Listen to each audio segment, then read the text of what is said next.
Hi, Tiffany. Hi, Good morning to you. good evening. My name is Nicolette. I am the creator for the podcast titled You're Worthless. Read that again. Juxtaposition of your very soul. First up, thank you so much for reaching out through our Podmatch platform and for agreeing to say yes for our interview today. And it's 8 a.m. at your end. So that's I appreciate people taking the time because for me time is something that you can't get back and it's even more precious than money. So thank you. Thank you. Every time you look as valuable. Gratitude. So before I start, for every of my podcast episode, I'd like to read a bit of your introduction to our listeners today, and then we can get right into our conversation. Awesome. So hey everyone, we have Tiffany Castine here with us, a holistic transformation coach dedicated to guiding individuals towards their best selves. Having shed over 50 pounds herself, she has embarked on a journey of personal growth, focusing on nurturing her mind, body, and soul. As someone who's experienced the transformative power of holistic wellness firsthand, she has made it her life's mission to help others achieve similar breakthroughs. Through personalized coaching, she empowers individuals to embark on their own journey towards health, happiness, and fulfillment. In addition to her coaching practice, she is also the proud owner of a community focused cafe. Here, she blends her passion for fitness with her commitment to building positive connections within her community. It's not just about serving up delicious, nourishing food, it's about creating a supportive environment where everyone can thrive. Wow, it's like I found my tribe sister. I love that. I love that. Can you hear my cat? Like she also Yeah, wants he also wants to be in the conversation. I'm so sorry. it's okay. Mine might pop in a little bit too. Okay. Okay. They're gonna be doing some cameo for us. So before we go right into it, Tiffany, can you share with us what was it like growing up as Tiffany Castine? Yeah. So I grew up in a very interesting lifestyle. So I grew up in a very small town in Michigan, and I grew up on a white-tailed deer and exotic animal farm. Hmm.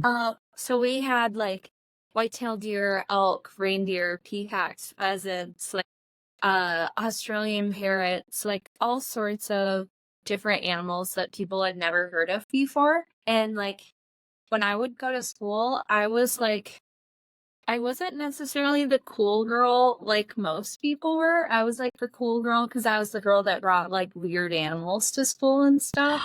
Or like You're or the like eccentric one. I'd be friends with you if we're in high school together. Like really. or like I would spend like spring break and summer break, we would be at like exotic animal auctions where since everybody else is like packing up and going to Disney World. I went to Ohio in the middle of nowhere and hung out with Amish people at an exotic animal auction. So it was like a very different life than most people. And so like growing up, I never really felt like I like fit in and belonged anywhere. Like I always had this sense of like, okay, like I just want to be normal. I just want to a life like everybody else. Mhm. And like it took a lot growing up experiencing that, like just being so different. And like it it wasn't until I was like in my mid-20s that I really realized like it was okay to be different, and like you would be where you were if you didn't have that like really different kind of life. Yeah. My parents were divorced, and I didn't have a relationship really with my dad. But my stepdad he moved in when I was just a few months old, and him and my mom have been great. Like they didn't really have a lot, but they did everything they could with everything that they had.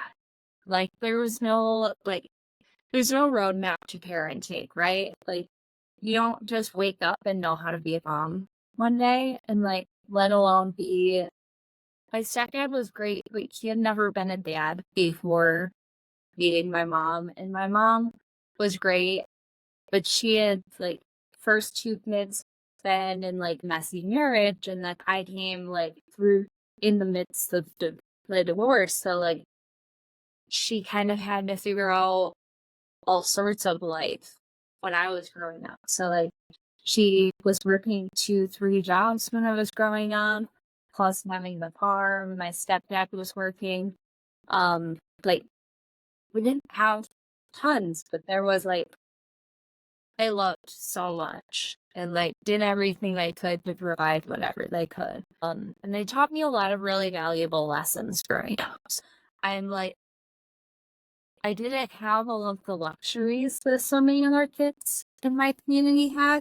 Like when it comes to having these really awesome parents that put everything that they could out there on the line to just try, like that's something that was so special and valuable for me growing up. That that hit my core because I could almost imagine myself in your position, like to I guess we resonate on certain levels because I don't come from how do I say this, a super well off family, middle class. And my dad has always said, the key to changing your life is education.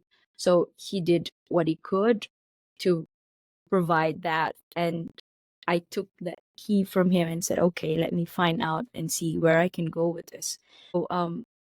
And I think the upbringing does play a big role in shaping the children's formidable years and how they're going to turn up in the future. And of course, us, once we get to our 20s, we want to see life through our own lens, right? And when they've been there, even though they've been through the parents, they've been through that stage of their lives, but still, it's different because it is their generation. It's different to what we will experience. So I had my fair share of mistakes myself, Yeah. but I learned from them. And right now, if anybody would come up to me and say, "Did you regret any of them?"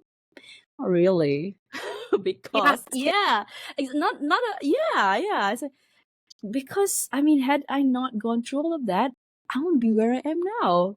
So, Right. and I'm the kind of person that says, okay, I don't like to leave it to chance. Like, if somebody says, okay, Nick, why don't we do this? And I'm like, I don't want to be the person that says 3 years down the line, 5 down the line, what happened?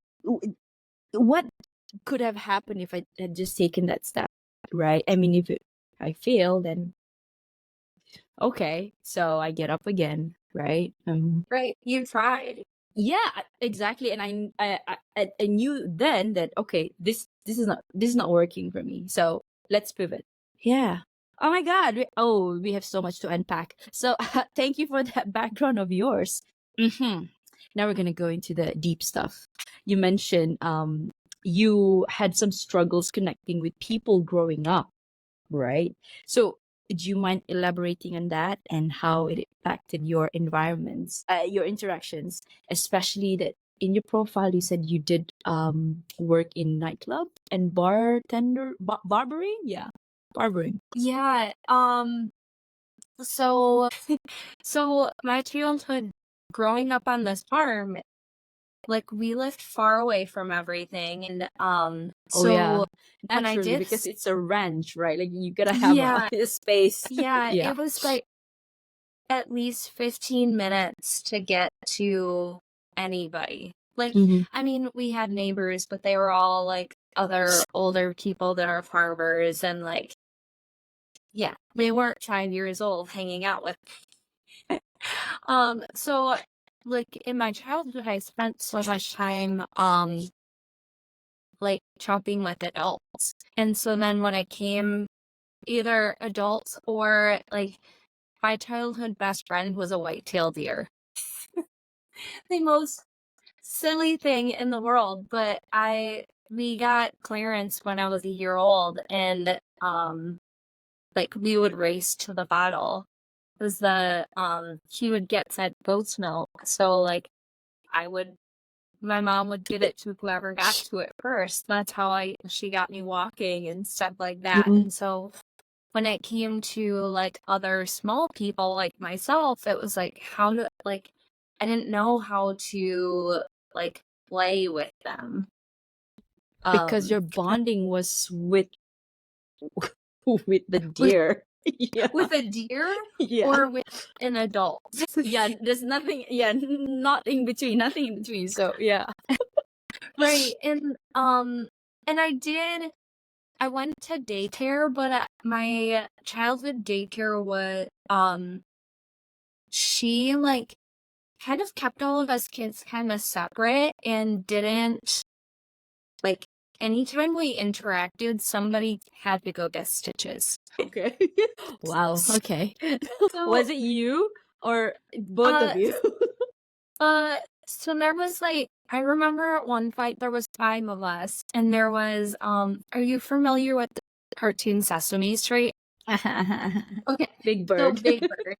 There was a Big Bird stuffed animal sitting on the floor and we were chasing each other around the coffee table and I Right. fell and I tapped my face on the table and ended up with some stitches right here. So that was one of them. Yeah, she tried very hard to kind of keep all of us kids, like 1 or 2 kids in a space. It was like the babysitter almost like bubble wrapped us. So then Did it work though? no, it didn't. Exactly. So, Because it's just, they're gonna be kids. yeah, and so then when it came around to like elementary school and like here we are in class and I was always like I had a teacher like build a wall around my desk because she's like you talk too much and I was like Oh, but they who is talked that to me teacher? first Gosh, and like who is that this teacher?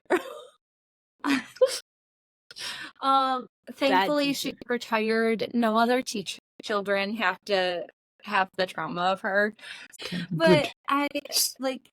I was always the girl that talked a lot but I didn't know how to talk to other kids. Like I was so logical in my talking and I learned sarcasm at a really young age too. I love So that. I speak fluent sarcasm too. This is why I feel like that we have some affinity here. So let's take it yeah. offline later. Yeah, so I like when you're a small child and you're speaking with so much logic and I was so analytical about everything and so like I just couldn't connect with other kids. And so I'd walk around school and I would say something that like to me sarcasm is hilarious. To them, Yes, it was yes. bullying and Or offensive, or yeah, like so I got like told a lot that I was like talking down to people and I was just like, no, like I was supposed to be a joke, like haha. exactly. I mean, loosen up. Like I think Okay. I'm pretty funny. Yeah. Yes, we can. We can relate. Yeah, so So it just made it so hard to connect and relate with other kids. Yeah, I'm glad somebody else has had a similar experience. You mean me? Oh, definitely. Like, so I used to uh hold back a lot before until I said, you know what? I don't as long as I don't do any harm towards you, I think I'm it's free for me to express my speech. And as long as I'm not slandering people or the government or anything. Again, like now that I have podcasts, right? And I have my podcast page, and I also put my personal page on public. So I'm like, you know what? I'm this is a way of me networking. So at first I was like, I have to be careful, Nicolette. You have to be careful because what you're portraying out there, if you are talking to people about self-worth and whatnot, and it's a varied topics. But then I still want to keep my essence, and that's me. I just love posting silly stuff on my story. So you'd see when I post my podcast, so it's a podcast. So let's say the last one was Dr. Cynthia, serious stuff like transitioning, career transition, and whatnot. And then the next post would be a story would be about relationship status. I mean, and then after that, you'll have me talking about spirituality. So I think anybody who follows me or looks at my stories, they'll be like, this girl is a bit unhinged, but you know what? I do not really care because I'm expressing myself. And yeah, like I said, if you don't harm people, if they get offended, then yeah, you can come up to me and say, I'm sorry. And then, sorry, I'm going off tangenting. And then I remember this. Tom Holland said in his interview with Jay Shetty, said, if you have a problem with me, come talk to me. But contact me through my number. But if you don't have my number, then you're not close enough for you to have a problem with me. Yes. Boom, mic drop. Right. I know the exact interview that you just pulled that from. Like when he Yes. said that, I was just like, right there, my artist. Preach to the choir. And like your message is going to hit the people it's supposed to. Like, if they don't like it, the message wasn't intended for them. Let that sink. Okay. So, all right. Next question, Tiffany. So, how did your experiences as a dancer, particularly in establishments frequented by businessmen, contribute to your personal and professional growth?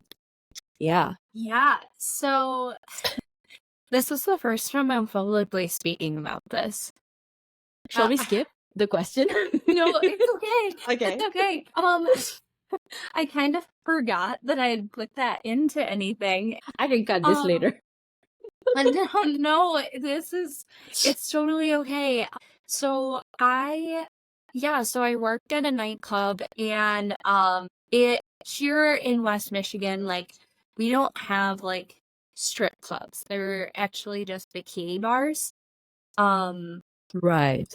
And so, but there was always like again, like I didn't necessarily fit in with the people that worked there. Like I was there to make money, and I wasn't there to party and hustle. Like it was a different kind of hustle. Like I knew my intention, and that it was to do what I had to do to be able to take care of myself and provide for myself, and not need to ask my mom and stepdad for help, because they provided for me for 18 years. So like it's my job to figure things out now.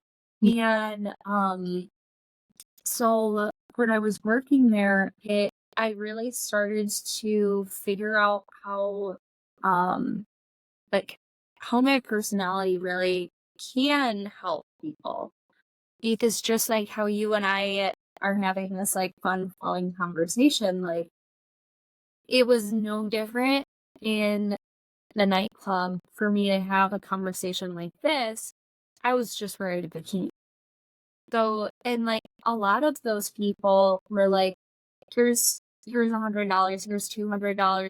Put your sweater on, just sit here, just talk to me, because they didn't have somebody that just talked to them and just listened to them. And so that's like part of where I really realized like people just want to be heard and seen and understood.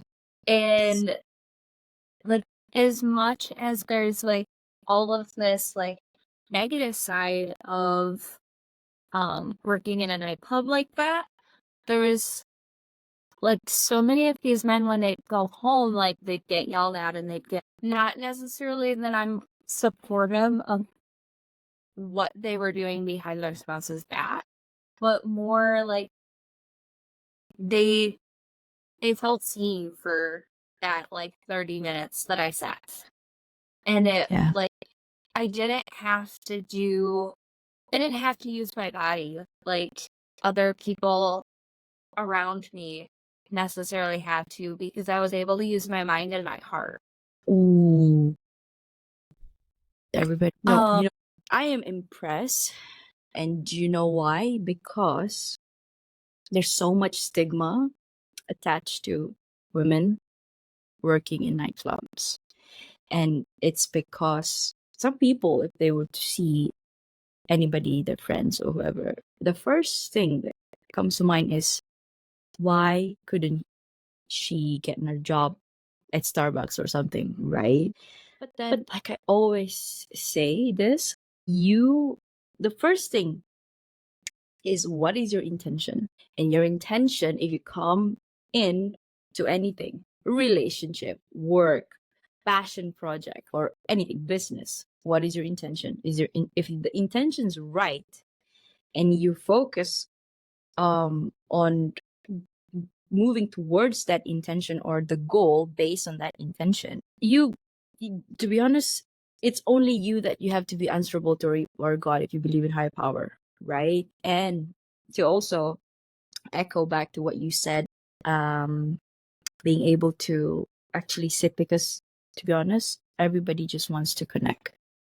we we just want to feel, like you said, heard. And that is, you can go to a nightclub, you can sit at the bar, and somebody just, so there's a person that's sitting there and just say, oh, something, you just have this chemistry. You're not even looking for the highs and the, it's just somebody to sit. So why I'm saying this is because I can really picture you, on how you're positioning yourself. And I don't know, I just have this affinity towards people does something that is against norm, because I am like that too.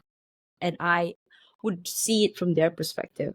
And I love it when I know my intuition is saying, see, I knew it. They're not bad people. Yeah. And wow. And you connected and you used your gift that way. Yeah. Yeah. And some of, like, there's a few of those customers from the nightclub that, they, like, I'm still in contact with them. And it's been really cool to see their lives transpire over the years. Even some of the dancers that I worked with, like, a lot of them had gotten really, like, they were heavy alcoholics, they were deep into drugs, and, like, I got into drinking pretty heavily during, like, my mid-20s. When it came to the types of drugs that these women were using to numb the pain, like, it's been really cool also to stay connected with some of these women, and they've watched my journey of, like, I'm 8 months sober from alcohol right now, and they've watched that, and they've watched my fitness journey.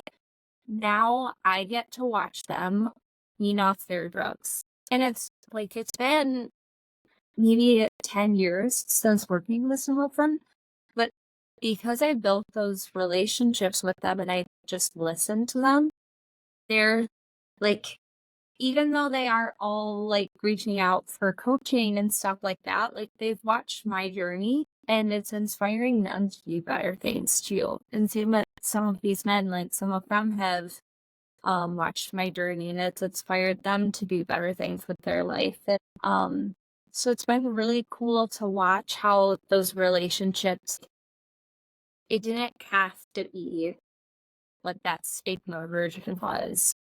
Yes. Yes. I just so happened to be in that place for those people in and met them where they were at. So, like, yeah, some of them might have been using her and some of them might have been drinking, but I never, um, I never really projected that onto them. It was, I still love you. I'm just not interested. Yeah. Yeah. I love And you as a human being, right? yeah, We're here on this earth right, together. Yeah. right. Like, we're both doing this job, and like, if that's how you need to cope with it, you do you. No I'm over. judgments. Yeah. Yeah. And I wish more people just dropped that judgment, yes.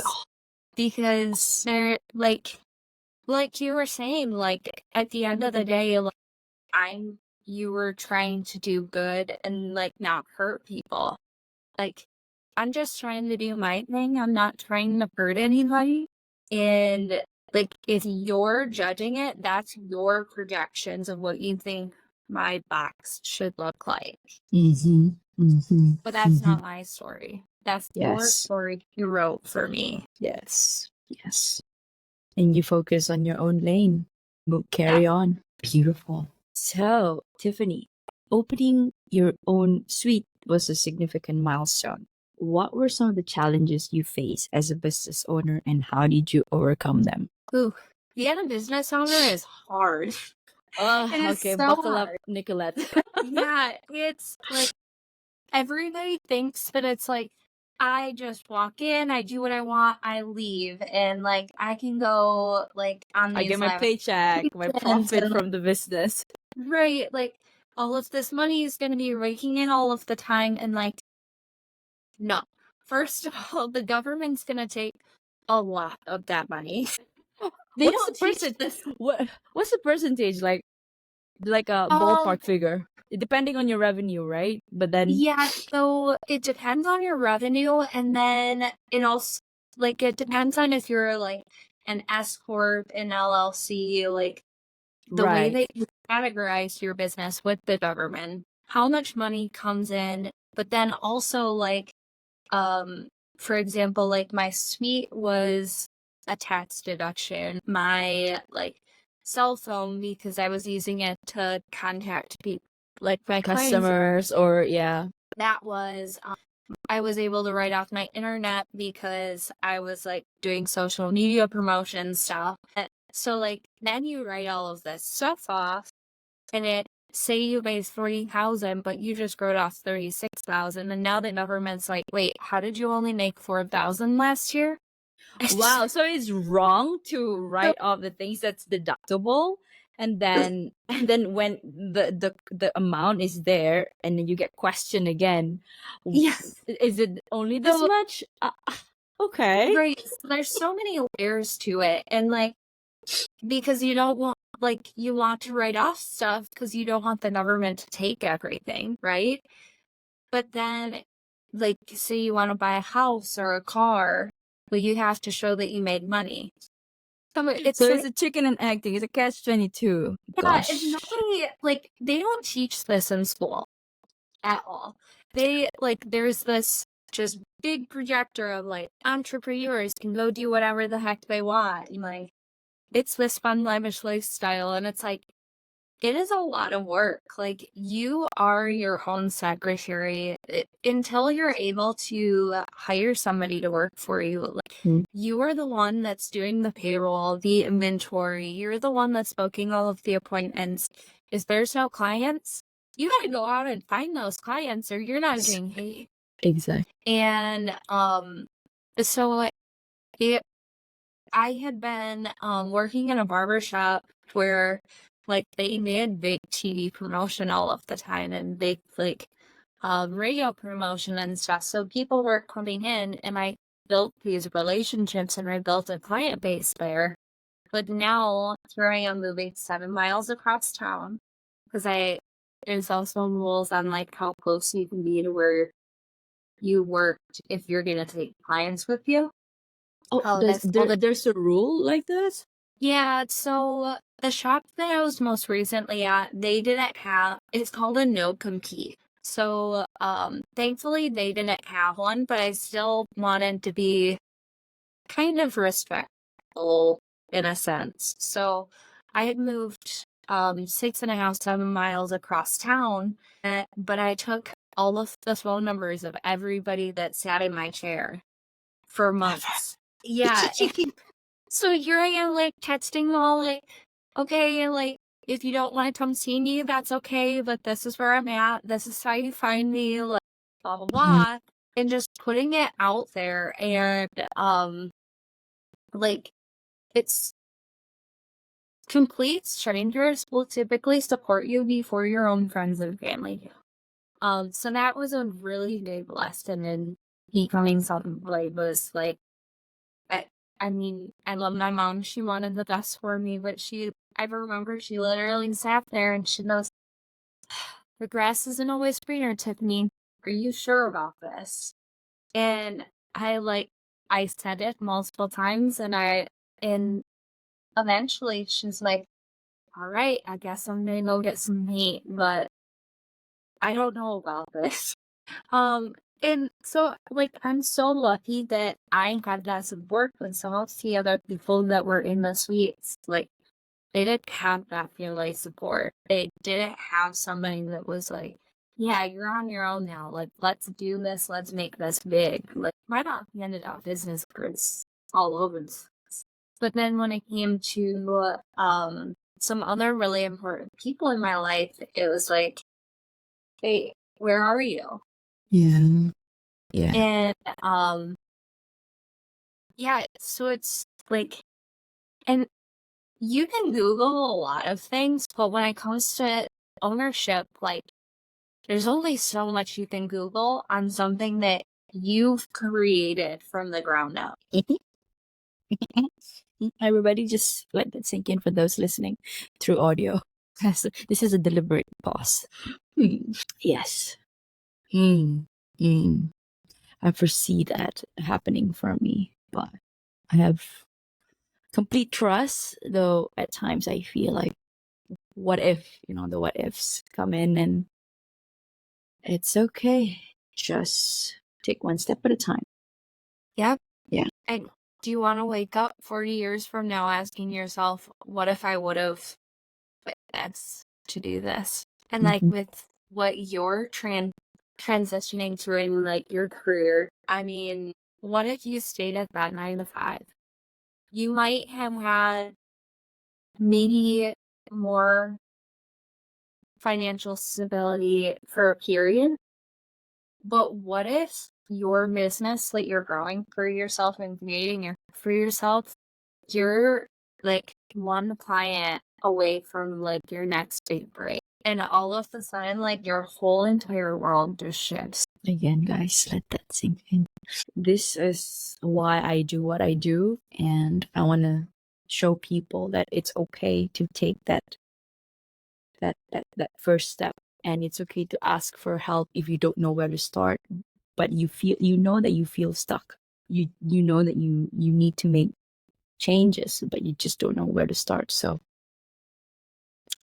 you're not alone. I guess oftentimes people, when they are faced with this type of I don't know, them feeling in a rut, and they said, why nobody understands me, and it feels like it's me against the world. But you're not. You just, again, why people are not talking is because they're scared of judgment, and because they've always done certain things the same way, and if they were to change or do some major shift, radical move, it'll be like, what is Nicolette doing? Is she out of her mind? Yeah, but to be honest, I've said this to another guest before. Is oftentimes their insecurities projecting onto us because most likely they don't have the guts to do it. Exactly. Right there. Let that one sink in. Okay, people be like, they're probably unfollowing me after day. Then it's not intended for them, right? It's The not. right ones will come. Yeah. Oh, I love this. So, Tiffany, you've spoken about struggling with loneliness and depression, particularly during your relationship. So, how did you break free from that and embark on a journey of personal transformation? Yes. So, so I was in a relationship for like 6 years, and when we at first started, we were both drinking a lot. And like that was what we did together. Like we went to the bar and had Sunday brunch. We went to happy hour, like all of these things. And I just hit a point where I was done being sad and depressed. And I was like, if like he's not my white horse, he's not supposed, like it's not his responsibility to save To me. save you. Because I feel like I had put so much pressure on, like, I wanted him to save me. I wanted him to be the one to tell me that, like, I was going too far down the rabbit hole to reel it back Pull in. me out of this. yeah, pull me out of this complete nightmare that I'm in. And it wasn't his responsibility to do that. I had to make the decision to do that for myself. And our relationship, in the long run, ended up being some collateral damage of that for the best. Because we're both in, I'd like to say that we're both in places where we're both thriving and doing so much better for ourselves, because we had created this like toxicity where like, you want to drink? Trauma bonding. Yeah. Yeah, Let's. we were trauma bonding so much. And so I had made the decision one day, like, enough's enough. I don't want to, I'm sick of feeling overweight and depressed. And like, I was having a lot of suicidal type thoughts and like did not want to be alive anymore. Like, I knew I had a purpose. And when the spark was lit, like, the spark was lit. But the spark wasn't lighting as much as I knew it could be. So I had gotten a membership in a gym, and I was like, if let's start here. Like, I'm looking in the mirror and I'm saying all these bad things about myself. You're fat, you're ugly, you're this, you're like, I had nothing good to say about myself. I was using this app called Facetune to like get rid of my wrinkles and blemishes. So that It's like a only, filter. yeah, it was like a filter, kind of like a Photoshop. But I was using that to to distract people from seeing pictures of what my body had looked like, because I'd always Mhm. had this relationship with my body that stemmed back forever. Like, I had always been like lean and active and all this, and like I wasn't. I was not remotely lean and active. And so I got a gym membership, started going, and it's interesting when you get a gym membership, it's like your phone just knows that you're going through some stuff and you need some help, and it just starts like ads for personal development coaches pop up everywhere. All of a sudden, my Facebook went from like me checking in at the gym for the first time to like, hey, it looks like you would like to listen to Tony Robbins' podcast. And I, so like, I went down the rabbit of Tony Robbins' past. Everything was like, pull your head out of your butt, stop sucking, all of that type of stuff. And then ended up on Trent Sheldon podcasts. Hey, check that out. So he was a football player that I don't want to slaughter his story, but there was some kind of an injury and he basically was told like, sorry, You can't play anymore. yeah. Mhm. And so he has all of these like little one-liners that are great. And like, my favorite shirt one of my friends got for me from him, it's broken crayons still color.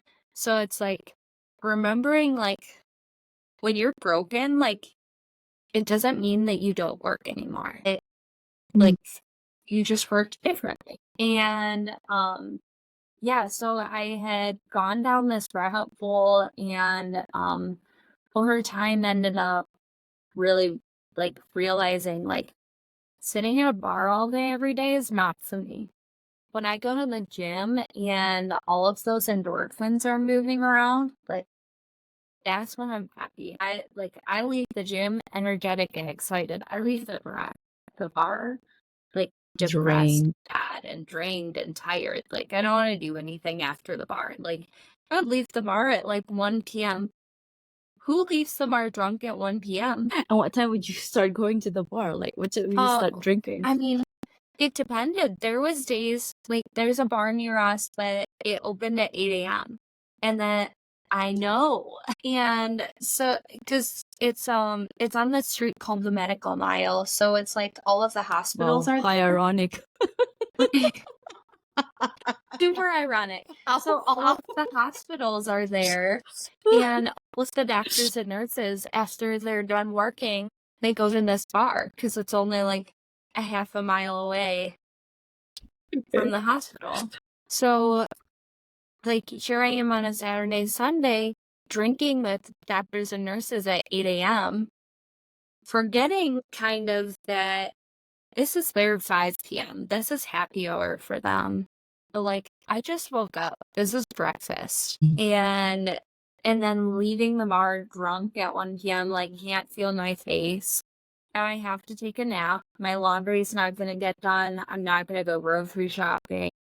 I had to decide enough is enough. And the only person that could make that decision was me. But I couldn't ask my white horse to come save. Nobody. Yeah. Gonna talk to you.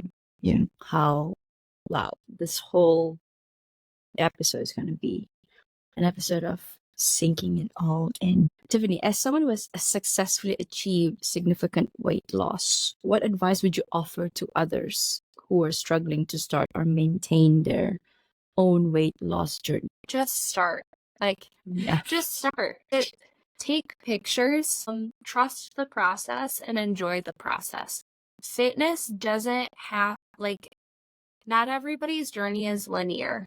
You can lift weights and go jogging, but you can also, like, if you like to dance, you can lose weight dancing. You can lose weight going for walks. If you have mobility issues, just raise your legs here and there. There's not everybody's fitness journey is linear, so you just start and push yourself. There's this book that I read. It's called Atomic Habits. Ooh. And yes, That one. yes, it's such a good book. And I, like, with any of my clients that are really struggling to, like, if in their head they're saying, like, I don't have time, it's not that you don't have time, it's you haven't necessarily made it a priority. But with Atomic Habits, it teaches the method of start with 1 minute a day. Anybody can do 1 minute of something. And then the next day, try to do 2 minutes. The next day, try to do 3. And what happens over time, all of that compounds, and magically you just find yourself, like, 3 days in, you got 20 minutes of your day free because you got so excited and you felt so good after that 1 or 2 minutes. You just want to keep going. But take pictures. And, like, I can't emphasize enough to take pictures because, like, I think I'd seen, like, you had liked my post on my recent transformation that I put up yesterday. I literally, when I made that, I was sitting here almost sobbing because I have the picture from when I very first started to today. And it was like, there's so much. You have to remember to be proud of yourself through the process. And, like, when I had made that reel, I was like, holy cow, like, I have so much to be proud of because this picture, so much happened along the way. Like, it wasn't just a straight line of, like, you just lost all this weight. Like, I minded this. Like, you We come back and then okay, back again. Yeah, and, like, so take pictures, enjoy the process, and just start. Start somewhere. Thank you. Thank you. Now, what role does self-care play in your weight loss journey? And how do you prioritize your physical and mental health along the way? Yes, I love this one. Self-care is so important. If you're not prioritizing yourself, your body releases these hormones called cortisol. And that stress hormone will make it affects your entire body. It'll affect your digestion. It affects your sleep. It affects Period. your period. Yeah, your period, which is huge. We're in this crazy, like, thyroid health and hormone health. Like, I would almost call it a pandemic right now, where all of these women have these, like, thyroid issues. And, like, if you really take a look back, a lot of them, it's deregulated cortisol. Like, their body has been stressed for so long that it doesn't know how to function properly. And so your going to have these panels and your body's going to attack your everything. It's going to attack your period, your metabolism, your gut. Your Gut is face. your face. Yeah. Yeah. I can tell when I'm really stressed because I start to break out. Oh my God, me too. Yes. And well, Yes. I Yeah. just Yeah. I'm not going to the bathroom the same when I'm stressed. And so read a book, go for a walk, like take a bath. Like these are things that I do quite regularly. If I notice that I'm going through these stressful phases, maybe I don't have an hour to lay in the bathtub, but I can leave my phone at the house and go for a 5-minute walk around the block and just like enjoy nature and take some deep breaths. Because at the end of the day, like it goes back to that whole white horse, nobody's gonna save you thing. Like you have to save yourself. And like nobody else is gonna prioritize you the way that and you can't expect other people to prioritize you if you don't prioritize yourself first. And you can't be pouring from an empty cup all of the time. Like when you're not taking care of yourself, that's when you're gonna get these mood swings and you're not gonna be fun.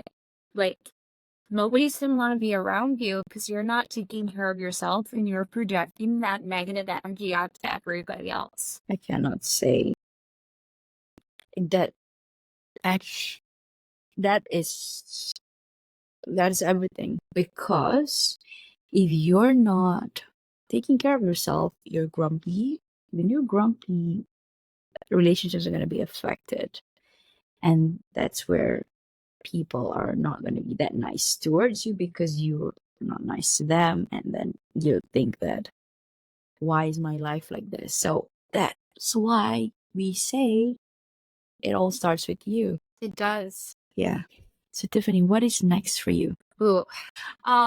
So I there's so much.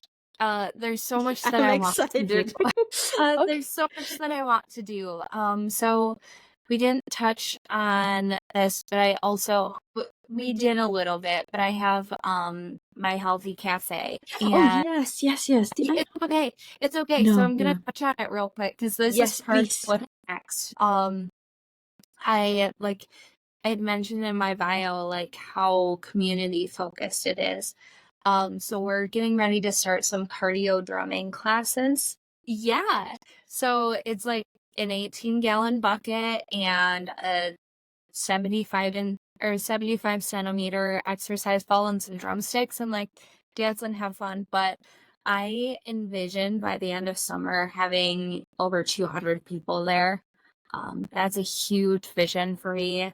It's gonna take some work, but we're gonna get it up to 200. Like Well, I want this community thing so bad. But I'm also doing online coaching, and eventually I would like to shift to where like I'm not behind my cafe bar all of the time. I'm spending more time like teaching these fun workout classes, but then I'm also creating an online community within my clients that people like I mean we're in Asia. Like I want people please.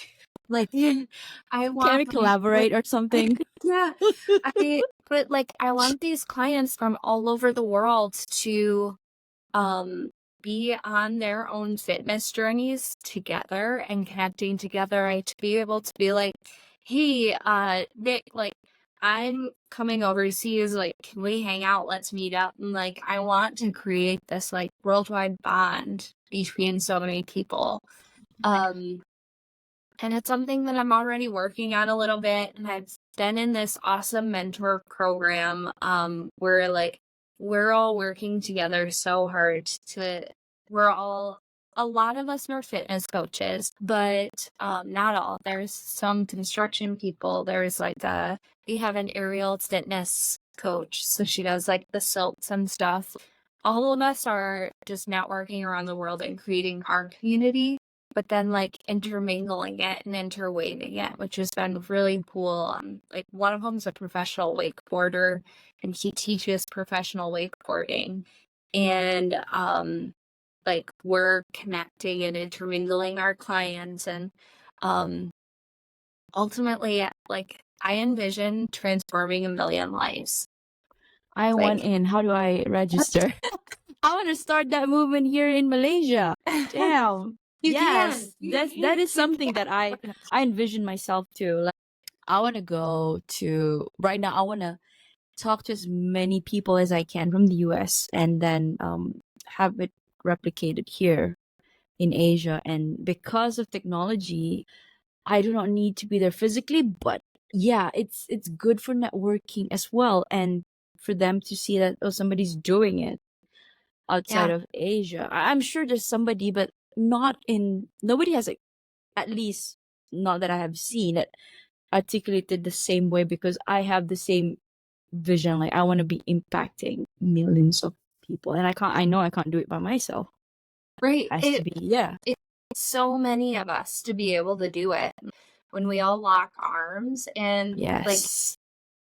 yes, the fitness community is big. There's lots of coaches, but there's also a lot of people out there that aren't in shape, that don't have great mental health, that don't have somebody that they're already talking to for personal development. Like Exactly. in like there's what 8 billion people on this world, isn't that right? So Mm-hmm. when you think about it, like there's probably only maybe 5% of those people that are working with somebody to help them live their Yeah. best life. When we all work together instead of being at competition against each other, we can really make big moves. And like, I just want to see this the entire world, like not just Michigan, not just the US, but the whole world literally be a happier and healthier place. Mhm. Mhm. Yes. Yes. And Yes. so yeah, so there's just a lot in the works, and this like I'm 5 years in, but this journey is also still just starting, and it's Wow, evolving every you've been coaching for about 5 years now. Wow. yeah. I Yeah. need to. I need. Yeah. I definitely need to. Have a conversation with you offline. Yeah, sure. Yes. Wow. Okay. So I know my next question is actually, what is your heart's greatest wish? But I think you answered that. Would you want to give another answer? No, I really think I did answer it. Like I really want to make a big impact on the world and see people have their lives changed, and like even if it's not directly from me, like I still want this legacy of changing lives and impacting the world. Yeah. I love that. I love that. And I want in. Part of the reason why I started therapy is because and coaching because I want them to know that they can turn their lives around and they're not alone. Movements like this is the very reason why they they should know that they're not alone. And like you said, about what not even 5%, 1% maybe, or 0.1% people have coaches or mentors like walking with them through their journey. There will be people who wants, like I said, who wants to make the change, but then they're scared or shy. They're gonna be judged. So they can probably ask, hey, I saw this. What you think of this? Just yeah, and then slowly, because not everybody is like us. We're just out there like we just don't care. We do care, but I guess we're more bold in a way. And yeah, That's the and exact word I was gonna put on it. Yeah. When you said bold, I was like, bold. shit, Right. it was telepathic. Yeah, it's like, and it doesn't mean that, because I'm sure you've been afraid of judgment at some points in life too, or Of like done course, something and been like, oh my God, what if I just done like everybody's gonna judge me for this? And then it's of just like, course. I gotta do it. I gotta do Mm-hmm. it for me. Mm-hmm. I gotta do it for me. What if? Yes, yes. And there's only one me. Um, what if I stayed at that job? Mhm. But what if I left it and something greater came? And I soar. Do you have a mantra that you live by, Tiffany? Kind of a lot of mantras, but every day is the best day ever. Is kind of because it is like you can't get tomorrow back. You're not, or you can't get yesterday back, and you're not guaranteed tomorrow. So Today's a gift. yeah, I can tell you've really, really did work. You did your work. You did your shadow work, because I can resonate so much. It's like so much. I want to like go deep here right now, but okay, let's keep it light for our listeners. We've done our work. Like a yeah, fellow people did, they can tell like you've done your shadow work and whatnot, right? but and it's never done. Like Exactly. it won't be finished. Until you're 6 feet underground. I mean, Yeah. because we're all souls with human bodies. Yeah. So is there anything that keeps you up at night, or do you sleep well? Oh, I do not sleep very much. Really? Yeah, Why is that? Because of your excitement. Yeah, I'm so excited to do stuff and like make all of these changes that I lay in bed at night and I have an app that plays like sleep sounds for me, and I have to like take some deep breaths and be like, nope, Tiffany, like shut off your brain, shut it off. Like you can't think about this right now, because I'll catch myself laying in bed and being like, what if I did this for my clients, or what if I created that, or and I have like set like I almost feel like in Law and Order when they walk up to the board and they have like all of these On the web. all of the webs, like that's me creating all of these webs of sticky notes of like, okay, then I could do this and this and this and this and this, and I'm just throwing all of these things on the wall and then like creating all of these webs of things that I want to do. And it's like sometimes I gotta reel it back in and be like, you're one human. There's not enough hours for that. So like you gotta start here and duplicate and teach somebody else how to do this, so that way you can build off from that. And like so Systemize it. Yeah. yeah, and those are the things that keep me up, and I just have so much excitement for creating and something just From so scratch. different. Yeah. Yeah. We are all creators. And to live that as your passion here in this lifetime means you are answering your calling. I do want to ask though, do you have a team, or is it all you? Because it looks like you're doing a 1 million things. So, a lot of it is me, but when it comes to Late Night Cafe, I have a team of some amazing women that they were regulars, and um they've stepped up and they've been so magical. I came into the new year mostly just figuring things out on my own, and I was like, I had to just kind of surrender and learn how to give up control and teach other people how to do stuff. And it's so hard when you have so much ownership of something. Like, you want every little thing to be perfect. And I had to say, like, it's not going to be perfect. And that's okay. They are doing a great job at this. And so at the cafe, I have this amazing team. With my coaching business right now, it's myself, but I do have my mentoring crew, JWX. They're all like, I have this whole group of people that's behind me that I can't delegate jobs to them, but I can come to them and ask for help or other perspectives, and they've been so great and helpful. And if it worked for them, I don't think I could have let up that control piece for the cafe to be able to have these girls taking their ownership. The cafe is my baby. I just want to see it thrive, but it's writing so much more now than I've had the team that's there, which is so cool. Because like Can you imagine?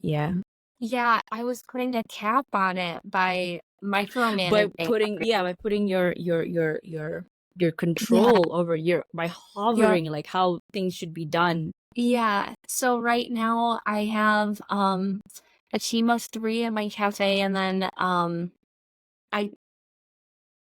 the leadership crew at JWX is 11, but I really have this community of like 250 coaches behind me that like we're all out there to support each other. And although they don't work for me, like I have to call them my team. Like I owe them for all that they've done for me. Last question, Tiffany. If you could create a quote right now for you to leave to the audience listening and the world as your legacy, what would it be? Ooh. You've got to prepare people for this. And this is exactly why I don't send questions before my interview. People, my guests have said, "Oh my God, Nicolette, you put on the spotlight here." I mean, I didn't mean to. I would say believe and love yourself the way that you believe and love your best friend. Because you are your own best friend. Yes. Oh. Yes. You're never going to tell your best friend that she's going to fail at something. You're never going to tell her that she's not funny, that she's not smart, that she's not capable. So why would you tell that to yourself? It's an episode of sinking it all in. Tiffany, you have been wonderful, magnificent, extraordinary. And your story is just so inspirational, and I can relate to each one of them on so many levels. And I'm sure our listeners, which when this airs, I hope you can tag.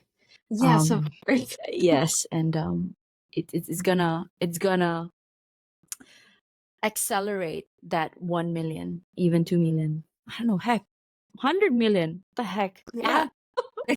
Right? Let's do it. Yes, let's do it. You in the US, me in Asia, and then some other people who's gonna listen to this. Who knows, right? It's gonna change. Start changing just from yourself, and then people next to you, and then let it snowball from there. A ripple. Yes, a ripple. Thank you so much, Tiffany, for your time. Thank you. I really appreciate you having me on this. I appreciate you. I appreciate you and the work you're doing. You're doing so great. Okay. So we are connected. Definitely, this is not our last rodeo. It's technology that we have to thank right now. Sooner or later, I have a feeling that we're gonna meet face to face. I don't know when, but yes, I have a feeling. You're stuck with me now.